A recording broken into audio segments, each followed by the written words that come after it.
So how can we tell if a trigonometric equation is always true, sometimes true, or never true? Let's do some examples.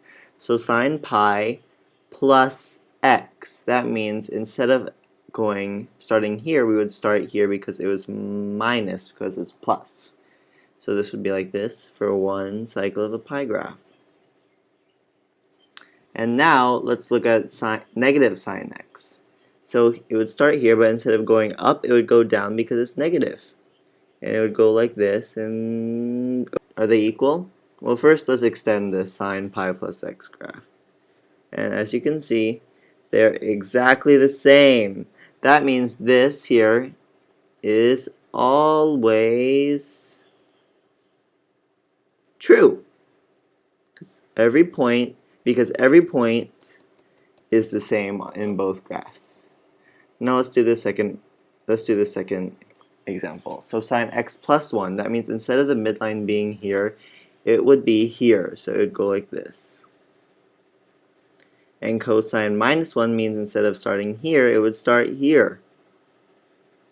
And we don't need to do two colors this time because they're not overlapping. So as you can see, this one here is never, never, ever, ever true because they don't touch at all. Not even one part on the line they touch. If this one was, let's say this is, but if this was sine x, just sine x, and it was like this, then it would be sometimes because here and here they touch. Yeah, okay, let's do it next. Let's do some more. So how can we prove that negative sine x is equal to sine x plus 2, and how can we prove that how can we prove that sine x plus 2 is equal to negative sine x? How can we prove that this is true for x equals 3 pi over 2?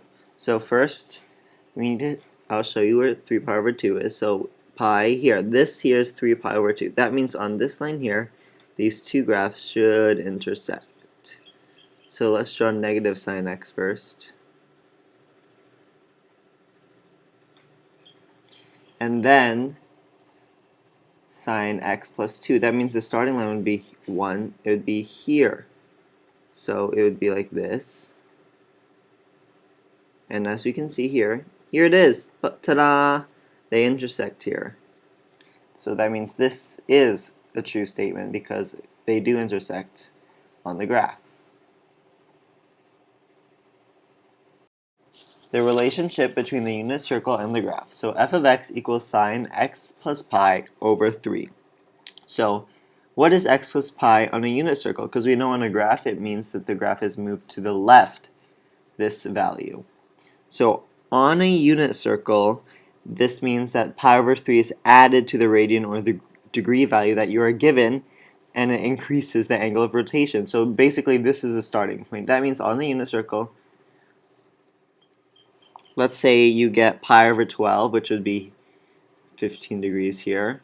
Instead of starting here, you would start it at 8 pi over 12 because you need to add pi over 3 first because pi over 3 is the starting point. So this is 4 pi over 12. So 4 pi over 12 right here, that is the starting point. So now let's look at this. Given f of x equals 3 sine pi over 2 minus x plus 1, explain how this is different from sine x and how the numbers affect on the unit circle. So first of all, this x here, we know that this is the angle of rotation, and it goes clockwise because it's negative and it's reflected across the y-axis. So this means it's moved up 1, the vertical shift of up 1, that means this circle, instead of the center being 0, 0, center is 0, 1. And as it's like in the first question, that means it starts at pi over 2 now. And so that is the starting point, pi over 2 instead of 0. And it also has a radius of 3 instead of a radius of 1, so it is no longer a unit circle. When is the equation cosine x equals 1/2 true? So first of all, remember that cosine is not height, but base. So in a 30-60 degree angle, 60 here, and 1/2. So the cosine of x would equal to 1/2 at 60 degrees, which is pi over 3. And it's only on one side of the unit circle because remember on this side, everything on this side is negative cosine value. So it has to be here or here only.